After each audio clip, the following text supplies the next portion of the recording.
ఎవరి ఒక్క మాట కూడా మాట్లాడి నాటకాన్ని మీరెప్పుడైనా చూశారా? మాటలు లేకపోయినా కూడా అందరూ పగలబడి నవ్వుతారు. ఒక్కసారి ఆలోచించండి. ఒకరు తడబడి పడిపోయారు, అందరూ నవ్వారు. ఒకరు టోపీని తల మీద కాకుండా ముఖం మీద పెట్టుకున్నారు, అందరూ నవ్వారు.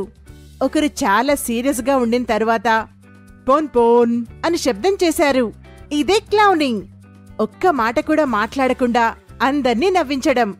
మరియు ఈ రోజు మనమందరం క్లౌన్లుగా మారదాం. క్లౌనింగ్ యొక్క 5 సరదా స్టెప్స్.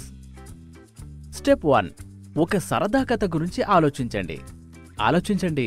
ఎవరైనా తమ షూను కాళ్లకు బదులుగా చేతులకు ధరిస్తే, లేదా ఒక ఈగ ముక్కుపై వాలితే దాన్ని తరిమేయడానికి ప్రయత్నిస్తూ వారు పడిపోతే, లేదా ఒకరు వారిని సూపర్ హీరో అని అనుకున్నారు కానీ ఎగరడానికి ప్రయత్నిస్తున్నప్పుడు వారు ఒక కర్టెన్లో చిక్కుకుపోతే, మీ స్నేహితులతో కలిసి ఒక కథను తయారు చేయండి.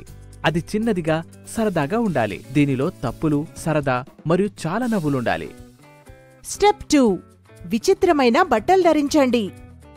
ఇప్పుడు మీ అల్మారాలో చూడండి. విచిత్రంగా మరియు సరదాగా ఉండేదాన్ని ఎంచుకోండి.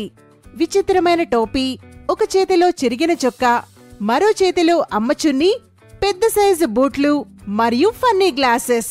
వీలైనన్ని ఎక్కువ సరదా దుస్తులను ధరించండి. స్టెప్ 3, ముఖాన్ని అలంకరించండి, ఆనందింపజేయండి. ఇప్పుడు ముఖాన్ని సరదాగా అలంకరించుకునే సమయం వచ్చింది.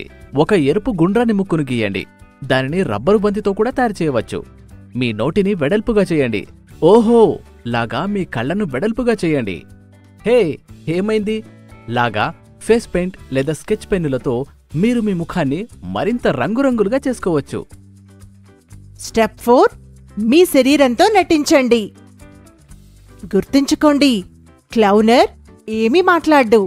వారు తమ శరీరం మరియు హావభావాలతో ప్రతిదీ చెబుతారు. ప్రయత్నించి చూద్దాం. వింతగా నడవడం, పడిపోవడం, ఆపై లేచి ఏమీ జరగనట్లు నటించడం, లేదా ఏదైనా తప్పు జరిగినప్పుడు ముఖం చిట్లించడం. మీ శరీరం మరియు భావాలతో ఇవన్నీ చేయండి. స్టెప్ 5, ఒక క్లౌన్ షో చెయ్యండి. ఇప్పుడు నిజమైన సరదా మొదలవుతుంది. మీ స్నేహితులను కూడా ఇందులో భాగస్వాములను చెయ్యండి. కథ, బట్టలు, మేకప్ అన్నీ సిద్ధం చేసుకోండి. ఆపై ఒక సూపర్ ఫన్నీ లేదా సరదా క్లౌన్ షో చెయ్యండి. ఇప్పుడు మీ ఛాలెంజ్. మీ స్నేహితులతో ఒక క్లౌన్ షో చేయండి మరియు దాన్ని రికార్డ్ చేసి 1.5 నుండి 2 నిమిషాల వీడియోను మాతో షేర్ చేయండి.